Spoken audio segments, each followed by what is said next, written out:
There we go.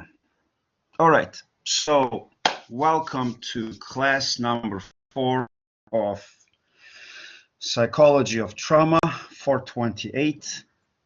Today we will be talking about how to recognize trauma. Today is our 4th class. Next week we have our quiz. We will have the quiz that covers the chapters 1, 2, 3, 4. We don't have a class next week, but come on time of the class at 5:15 and you will have a quiz. The quiz will be questions on multiple choice. If you read the class notes, if you look at the slides, and if you maybe watch the videos one more time, you should have no problem getting a very high note on the quiz. After that quiz, the week after, we will start reading the book Waking the Tiger by Peter Levine. We will start with chapters 1, 2, 3. The quiz will have either 30 questions or 40 questions.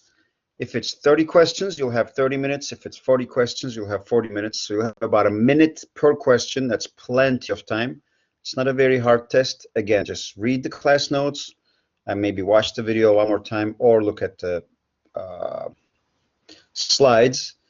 I asked questions very clearly from the lectures. So, any questions about the quiz or anything else? Or I can start.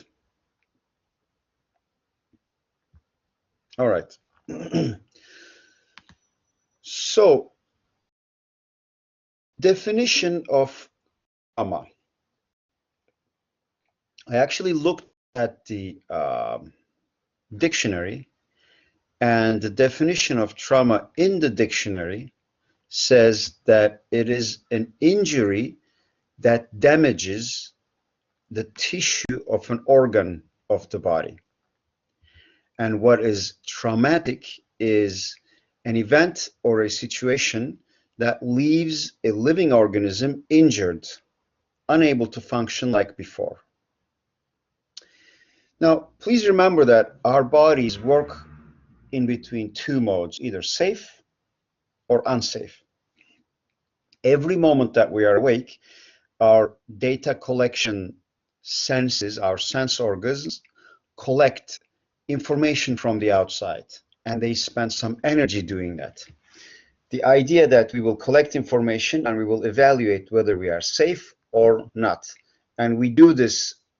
It's an obligatory, it's a mandatory process. We cannot get out of this. This is a process that's automatic.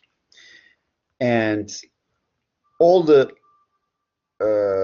animals living in this planet, they go through the same process, right? So, just 1 second, please. Just 1 second, please. I need to look at something. Oh, there it is. Now, if my nervous system is functioning at a normal rate, that means that I'm safe and I am performing at my optimum. My heart beats about 70 to 80 times per minute. I breathe in and out 16, 17 times a minute. There are certain amount of blood inside my muscles, and my brain is available for me to use so that I can think, I can function, I can look at Instagram, I can be curious, I can do everything I want.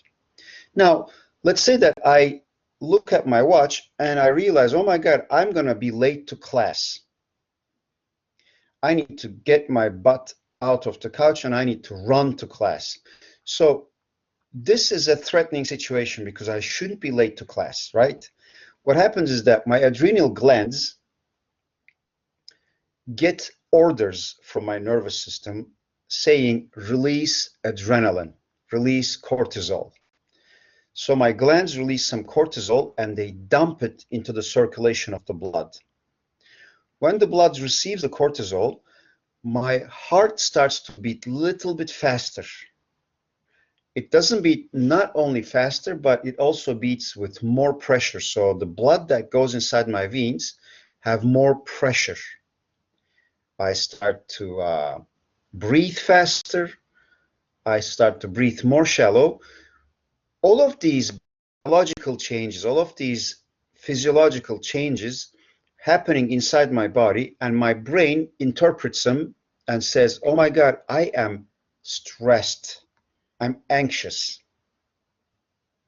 So this type of anxiety is a healthy anxiety.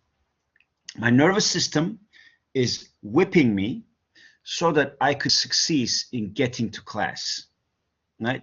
If I do not feel the stress, if I do not rush to class, I do not find success in my life. So in a sense, this anxiety is needed, is a very healthy anxiety, right? Now, the stress that I feel, the anxiety that I feel causes me to walk faster, to run, to jump on the bus, whatever it is, and then get to class on time. I look at my watch and I say, okay, I'm 5 minutes early, everything is good. So my nervous system realizes that I'm successful, that I was able to do what I needed to do. And what happens? Then it relaxes. I take a big deep breath and I exhale, and my system goes back from unsafe to safe. Then I can start to relate to my friends and I can be social again, right?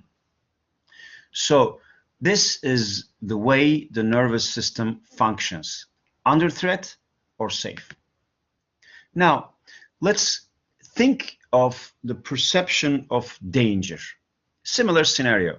I'm walking towards a school, and about 100 meters to school, right outside the school, there's a guy who sells köfte ekmek, right? I'm walking to school with my earphones on, and there's a song. Hande Yener is singing Romeo. Oh, Romeo, aşkın habercisi, sev beni, öp beni. I am walking to class. I'm seeing the köfteci. I'm seeing the guy who sells hamburgers. I'm listening to the music. And all of a sudden, from the left-hand side, I hear a very sharp screeching noise. A car has hit the brakes, but the car hasn't stopped. It keeps slipping. You know that sound? Do you see the pictures on the right-hand side, upper right-hand side of the slide? These are very similar pictures in every culture, regardless of where you're from. When your body feels threatened, these are the poses that you make. You raise your hands, you either crouch down to protect your internal organs, or you turn your body backwards to protect your organs from a possible accident, right? This is an unconscious movement, unconscious position of fear, of startle. I raise my hands to protect my face, to protect my sense organs, to protect my brain, to protect my skull. And all of my muscles get tense to protect my body like an armor from a possible accident. This isn't something that I do thinking. This is an unthinking thing. And then after that, I hear a big crash. I don't know if you've ever been in a car crash or if you've witnessed one, but there's a big metallic sound. A body of a metal object hits the body of another metal object, and there's a crashing sounds, right? So I hear the sound. I don't see what happens, but my nerves inside my ears carry the sound to my brain, and my nervous system goes into alarm mode, red alarm. At that moment, if you ask me my name, I may not be able to tell you what my name is because I'm in a survival mode, right? My muscles tense up completely, just in case my bones receive an impact. My muscles form an armor to protect my bones from breaking. in case my joints, they receive an impact and they will separate from each other, the myofascial tissue inside my muscles tense up and protect a layer all around my muscles, all around my bones and joints to protect things from separating from each other, right? So this is what happens inside my body in a red alarm. Everything gets tensed up completely. My heartbeat is from 80 or 70 to 140. My brain says, digestion, shut that thing down. It's taking too much energy. I need this energy to tense the muscles. My body gets filled with cortisol hormones and adrenaline hormones. My body is no longer in the safe mode, but it is in the fight or flight mode. My blood leaves the outside layer of my skin and goes towards the inside. Why? Because if I bleed, my body doesn't want to lose a lot of blood. Sometimes when people are frozen or they're too anxious, their body starts to, their face starts to get pale. That means that the blood starts to move towards the inside. That's what it is. Yeah. So in this time of stress, the reproduction hormone, the sexual hormones, they stop. The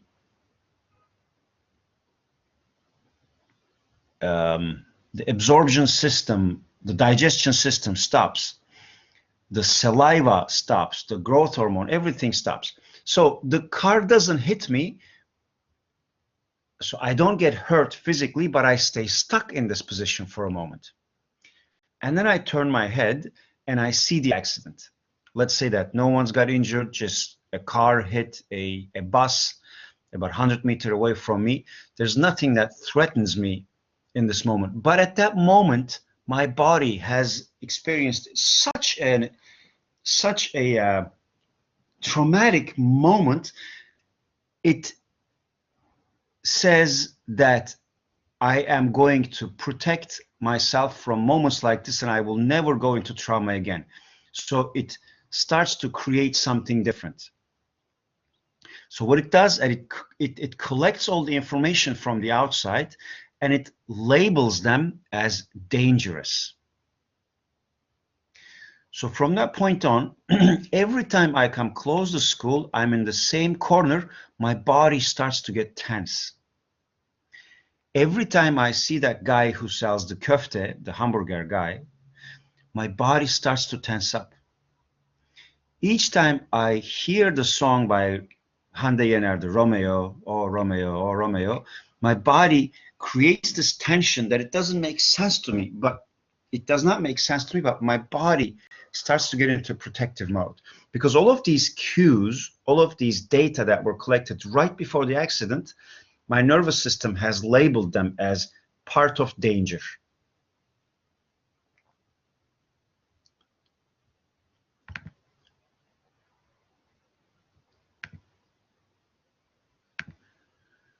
So this is the perception of danger, my friends. Traumatic experiences, they get coded, they get labeled, and they get placed in the memory as threatening. Those can be sights, like places or people. Those could be voices, human voices, loud noises, traffic. It can be some smells. A teacher of mine was in Somalia during the war, and she was around people getting burned. And she smelled the flesh of human skin getting burnt. And this was so traumatic for her. She came back to Europe. She was from Denmark. Even many years later, when she goes to a restaurant, and it's a restaurant where they serve meat, there's a cooking meat smell, she freaks out. She cannot go into that restaurant. She starts to get nauseated, right? So smell of burning meat in her memory got glued with a traumatic incident. Certain body movements, certain body positions. If I've been beaten by my father when I was a kid, then anyone who comes towards me fast will create a certain sense of alarm in my system, right? Or certain processes. If I had a car crash while the car was speeding. Every time I'm in a car that speeds, my system will start to give an alarm.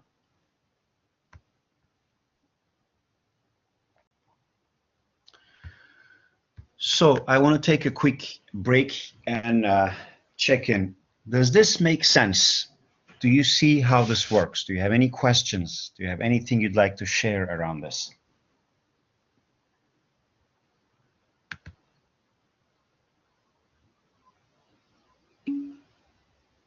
Okay, great. Great.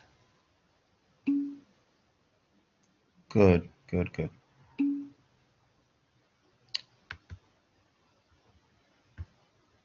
Good. So, Bukit, let me deal with this after I finish the class, okay? Please remind me at the end of the class and I will put it there. So Melek says, when I was 7, 8 years old, a truck, give me 1 second. A truck hit a friend of mine, and I remember very well that her head hit the end of the truck. Whenever I see the tip of a truck, I go to that movement. Yes, yes, Melek, yes, that's what happens. Because that incident for you was so intense, was so fast, was so sudden that you didn't have time to digest it, right? So your memory, your nervous system labeled a very distinct visual memory as dangerous, as threatening, and it glued that memory to an event. So whenever you see that visual, something gets triggered inside you. It's a very good example of trauma. Yeah. And sometimes, just 1 second, please.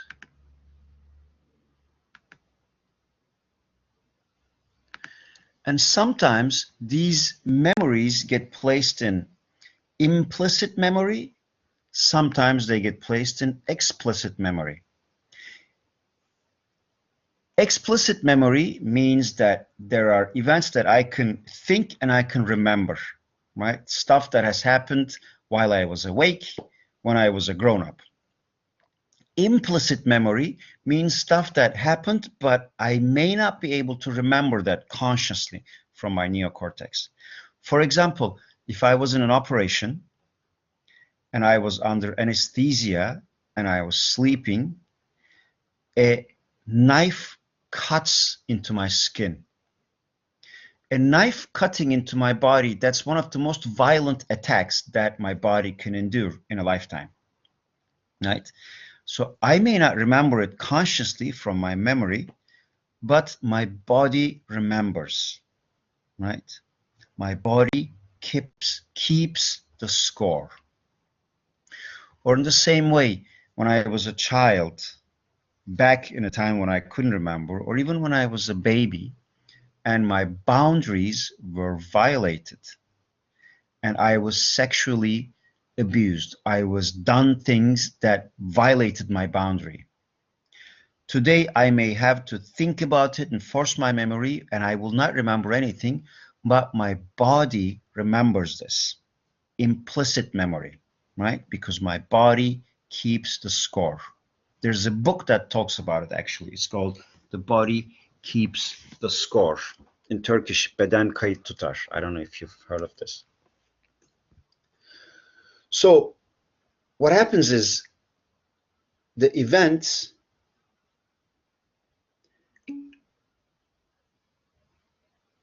and memories, they get glued, they get coupled inside our minds. Again, I'm going to say this. When an experience is too much, too sudden, too fast, too intense, it gets glued with a certain reaction. For example, a car crash was something that traumatized me. Every time I think of getting into a car, my heart starts to beat. Or I might get into a car, I'm fine, until I see a bus coming from the left-hand side. My heart starts to beat because a bus coming from the left-hand side got me into an accident 10 years ago. and my heart starts to beat when I see that. Or when I was bitten by a dog when I was a kid, and my nervous system labeled all the dogs as dangerous beings. So even if I see a small dog on a leash that's absolutely no dangerous, that is on a distance, as soon as I see this dog, my body will start to react, because the meaning of a dog is glued with the meaning of dangerous inside my body. This is a physical experience.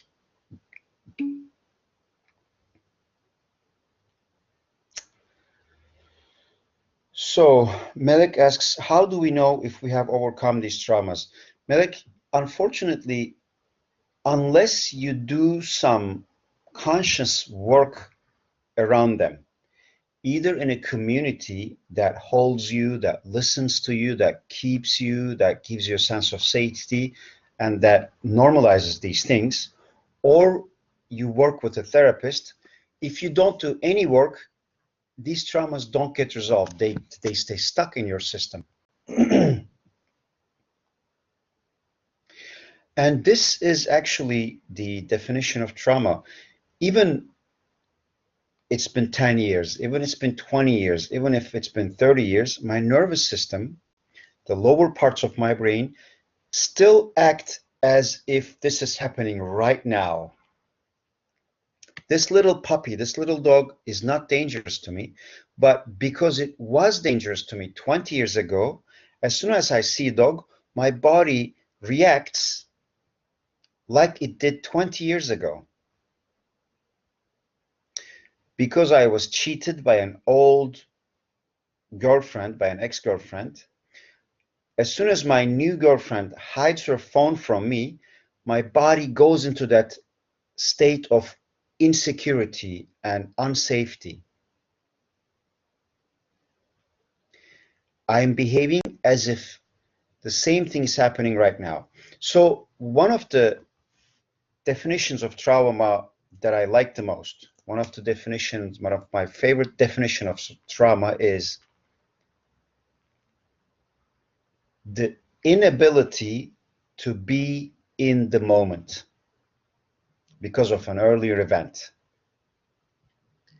An earlier event has happened and it has coded your system, and it is now stopping you from being able to be in the moment. You are reacting as if things are happening again like in the past, or you are still reacting to the things that happened in the past instead of being able to live in the moment. Because the events that have happened in the past, they have left a certain trace in my body, and my brain reacts as if they're happening all over again. Which brings me to a very important and a very interesting concept called selective perception. Selective perception. Think of all of your social relationships, all of your friends, and you will see certain people always pay attention to certain things. Their perception is guided automatically to certain things, right? Because if we think together, now that we have spoken for 3 classes, our sense organs collect information from the environment. And our nervous system filters that information. And that information is being filtered by the cues that show whether we are in danger or not from the past. So new information from our sense organs get caught in this web and they start to pull an alarm. So again, our organs collect information from the environment. I see things, I hear things. My nervous system filters that information. And if this new information reminds me of a previously traumatizing situation or a person or an event, alarm bells start to ring.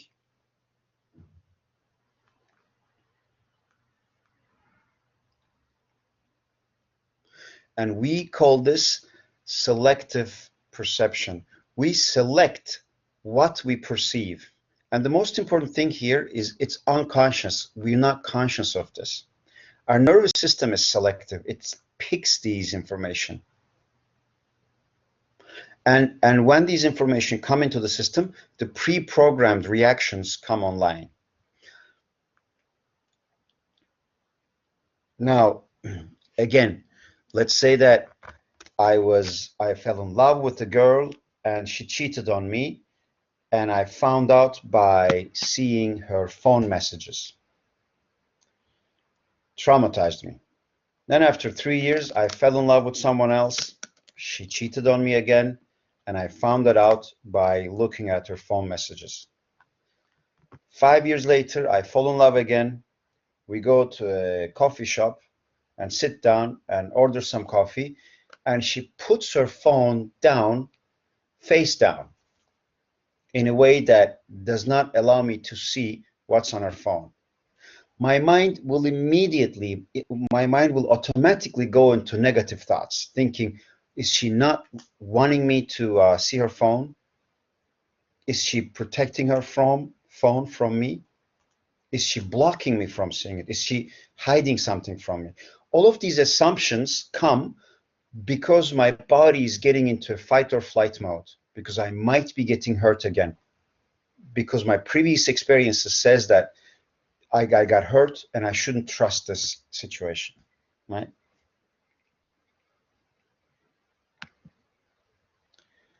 A quick recap. The mechanisms of detection, that means as I'm walking around, I see things, I hear things, and all of that information gets filtered, and this is happening without my awareness. This is happening constantly in the background, detecting and evaluating, and it's a bottom-up process, meaning it happens in the body and it moves up. It's a biochemical process. When I feel threatened, my body releases adrenaline, cortisol, norepinephrine, all kinds of neurotransmitter, all kinds of chemicals and hormones. And our minds write a story on top of this process, right? I have heard this term in a training, and I really liked it. It was saying that humans, we are meaning-making machines. We constantly collect information from the outside, and we constantly make meanings out of things. Oh, her phone is facing down. She must be cheating on me. I'm making a meaning out of that situation. Oh, there's a dog who's coming towards me. I must be in danger. I make a meaning out of that situation. Right? So physiology first, psychology second. Experience first, meaning making second. But we are meaning making machines in the human realm. Examples. Someone who's been in the car accident. I'll give you the example of my sister. My sister is now in her 40s, but she was in a car accident when she was, I think, 12 years old. She wasn't driving. My father was driving, and she was sitting in the front seat, and they got hit by the right-hand side by a car who didn't see them coming. So it was quite a violent accident. She went to the hospital. They put her stitches, and she healed fine. Nothing left. Everything is okay. She went to school. Years passed. 5 years, 10 years, 15 years, 20 years, 30 years passed. Still today, we drive together. I get into the driver's seat. She sits next to me. I'm driving. When I start to speed up a little bit, when I start to hit the gas pedal, I can sense my sister Başak getting a little bit tense. Sometimes she grabs her safety belt, her seat belt. Sometimes she grabs the handle by the door. If I keep speeding up more, she stops in the middle of a sentence. She stops to talk. Her breathing changes. If I speed a little bit more, she turns to me and she says, please slow down. right? Even if there are no indications in the road that we are in danger, there's an automatic protection mechanism that comes into play and that gets your body into a tense situation, right? So this is, think of it like a circle of safety that your body is trying to create around. That circle might be a very general, very big circle. So just as I'm thinking about getting into a car, my body gets exhausted, my body gets excited and anxious. Or I'm okay getting into a car, I'm okay driving, but as soon as I see a bus from the right-hand side, my body gets exhausted and anxious. So that circle can be general or that circle can be specific. The same thing, let's say I was bitten by a big dog. I might be scared of all kinds of dogs at all times, or I might be scared of just big dogs, right? I might have gotten hurt because of a betrayal in a relationship. I might create a sense of insecurity and lack of trust towards women because there were women that betrayed me, or I could create a sense of distrust and betrayal towards all humans, right? So I can create timidness specific or timidness in general in trauma. Again, I want to give a quick break. Any questions about this? Are you understanding this? Is this making sense?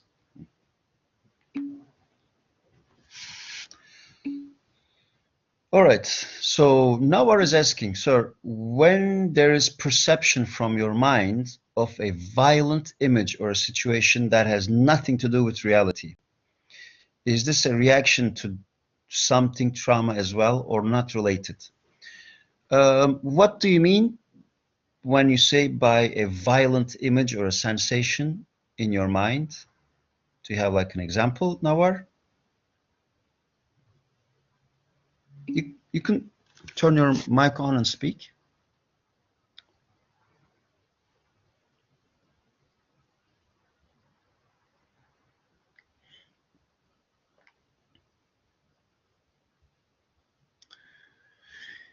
It can be an image from the past, or it can be that your body sensed something without you being aware of it and starts sending these signals, and then your brain makes up a story and makes up images on top of it. So it can be both ways. A cruel incident suddenly came to mind. It can be an incident that did happen previously in your life that your body remembers and sends it to you, or it can be an incident that could happen that your brain is projecting into your mind so that you can start taking precautions about this. Yeah, all these accident images that, yep, because they haven't been digested, it can come into the forefront of your mind, yeah. Nilüfer is asking something about phobias. Yeah, phobias are usually, they usually happen because your nervous system is trying to protect you against something it perceives as dangerous. You know, phobias against bugs, because maybe something has happened that you don't even remember when you were a child, that because of a bug you got injured. Or phobias against closed places. Maybe you got enclosed in a closed space when you were a child and you don't even remember, but you got scared. So whatever scared you in your life, your body tries to protect you against it. And when it senses that you're getting near that, it sends these alarm signals. Oh yeah, it might be a scene from a movie too. When I was really young, I think I might have been 7 or 8, one of my aunts took me to a horror movie, and I remember seeing people dying violently in that movie for the first time in my life. And I remember for weeks I had nightmares because that information was too much. It was traumatizing for me. I was not ready. My brain wasn't ready for a kid of 8 years to be seeing people getting killed violently. So it might be too much for your system. All right. So let's think together for a moment. Let's think together for a moment. The question that we need to ask as we're listening to the stories of our clients, what is the element that actually does not, instead of getting judgmental, what is happening inside this person's body right now? What is happening that is preventing this person from being present in the moment right now? Right? For example, the person might be thinking that every dog is dangerous. The person might be thinking that all relationships are dangerous. You know, there's a saying in Turkey, we say, don't even trust your father. Don't even trust your father, right? So this saying comes from a very traumatic incident. Someone who's been betrayed by people that he or she trusted, she felt safe with, and after a traumatic incident, the nervous system does not allow that person to trust anyone. So the term comes, don't even trust your father. Right? So it may not be logical to me because I trust my father, but I need to respect the other person's position and where they come from rather than judging them. Right? Especially when you hear stories, and as you're listening to the stories, you hear absolute words like never, always, everybody, nobody. All these big absolute words, while your client is telling you a story, should raise a red flag because most of the time they carry traumatic incidents underneath. You cannot trust anybody. Alarm, there's a trauma in there, right? I will never be happy. Alarm, there's a trauma in there. Oh, I know I will never succeed in life. Alarm, there's a trauma in there. So these absolute words, nevers, evers, always, all these big words, they carry energy of trauma underneath, right? So the question is, when you are listening to people, what is logical? According to who this is logical? Which elements in the story are glued, they're coupled together? As I'm listening to the story, am I also listening to the body? What is the body telling me at this moment? Right? And how does the client position himself or herself in the story? As a victim, someone who's betrayed, someone who will always be betrayed, someone who doesn't want to trust. And try to understand how these traumatic incidents shape people's perceptions, their thoughts, their behaviors. When people go into new situations, do they look for friendliness? Do they look for connection? Do they look for safety? Or do they look for hostility, betrayal, and deceit? How has their life experience shaped their perception? How do they select their perception without even being aware of it? Right? So these are the things that we have to start thinking about as beginning psychologists. Which brings me to the last little piece of today. We will be talking more about this while we're reading Peter Levine's book, but what is diagnosis and what is treatment? Unfortunately, especially around Turkey, the psychology field has adapted the medical model, the medical perspective. What is the medical perspective? Medical perspective says there is something wrong with you. you have a problem. Today, I just got a call from a potential client. She has heard of me from other people and she wanted to start sessions with me. We started the conversation and this is how she started. Well, I've been diagnosed with obsessive compulsive behavior. I've been diagnosed with anxiety. I've been diagnosed with depression. When health professionals, when doctors, psychologists, psychiatrists, they don't know what they're doing, they don't understand the nervous system, they don't understand what trauma is, they get very quick in diagnosing and in labeling. And labeling is all about there's something wrong with you. You have depression. There's something wrong with you. You have anxiety.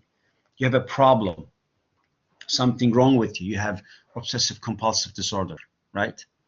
And then they try to treat it with medications as if there's something wrong with the person's brain. There's an imbalance in the neurotransmitters, or there's a deficiency in serotonin production. And they try to fix these problems, the problems with medications. They try to subdue the symptoms. To me, medication can numb the symptoms a little bit, but the real process to healing goes through therapy, right? You can only suppress the messages coming from the body for a while to help the person function for a little while so that they can go to therapy and help themselves. But from now on, I'd like you to think of this. I'm sure you're taking the diagnostical classes, what, the psychopathology? I'm sure you're taking psychopathology. You're probably studying the DSM, the DSM-5. It's all about diagnosing someone. It's all about telling someone what is wrong with them. It's all about giving them a name. But now you're starting to see that when people are traumatized, when people have gone through traumatic experiences, their nervous system outside of their consciousness tries to protect them. Do you understand that now? So they have selective perceptions. They behave negatively. They feel negative, but that's because their nervous system is trying to keep them away from danger. It's not because something is wrong with them. It's not because they have a problem. This is very, very important to understand. Is this making sense, guys?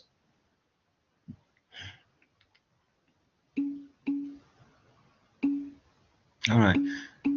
This is a very important topic that I have very, very close to my heart, because I feel very bad when I see normal people, intelligent people, regular people, healthy people that have had traumatic experiences, that have had unfortunate events, that had to go through some doctors and people told them, you have a problem. There's something wrong with you. There's nothing wrong with them. But if they hear this from professional, then they start to think, oh my God, something must be wrong with you, right? So this is a very, very important topic. But healing, again, asks, does it become real as they heard? Yes, they start to believe it. Let's say that every time you get into a car, your body starts to give you signals and you get anxious because of something that you don't even remember. Or maybe as a baby, you've had an incident with, I don't know, with a certain particular type of person. And when you see that type of person, your body starts to give you symptoms. You don't even understand what it is. There are ways of healing that kind of trauma. It doesn't mean that something is wrong with you. But if you go to a doctor and the doctor says, oh, you have X problem, you have Y problem, you have Z problem, because it's a professional, you start to tend to believe it, right? Maybe that doctor is not trained in understanding what trauma is. I'm not trained as an internal medicine. I'm not trained in epidermia. I'm trained in trauma. Some people who are trained in different disciplines, they don't understand what trauma is. That doesn't mean that they're bad at their jobs. They just don't know what the nervous system does in terms of trauma. So they diagnose people and they say that there's a problem here. And clients, unfortunately, they start to believe in that. So healing, by the way, I guess says I have ADHD. ADHD is the same thing as one of those diagnoses, is one of those cluster diagnoses that has to be looked at very, very intelligently, right? Sometimes doctors, they don't know what to do with a client and they say, oh, you have ADHD, go away from me. So these are topics that we will be talking much more about when we're reading the Peter Levine's book. So the last thing I want to talk about today is the healing. Neuroplasticity.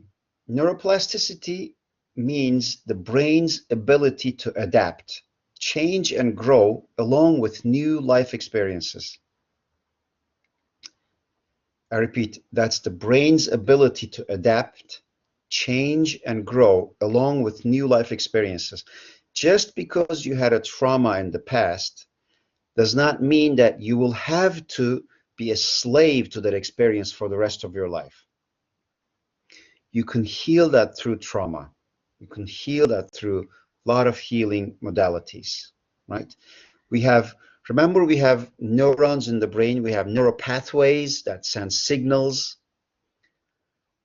Because certain neural pathway has been carved while you were a child and it's been traveled millions of times, that doesn't mean that you will have to follow that path all the time.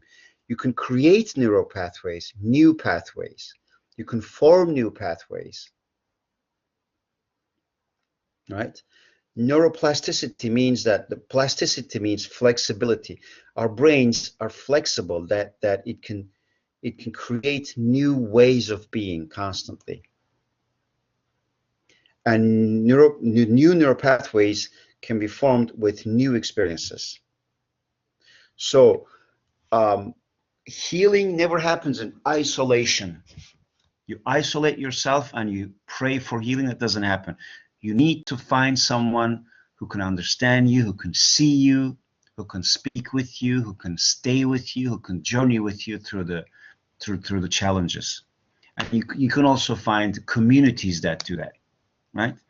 We will be talking much more about healing when we are in the Peter Levine's book. Today, I just want to touch on the topic that healing is not diagnosing and saying someone that they have a problem. That's not healing. There are many, many psychologists that do that.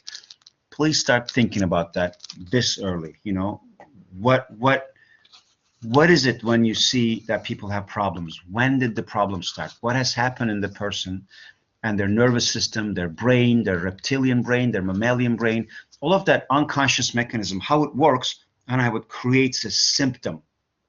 And when we see the symptom, we need to think about what has happened prior to create the symptom, rather than saying, oh, you have a problem. Oh, there's something wrong with you, right? All right, my friends, this is the end of our class. Thank you for listening all the way through.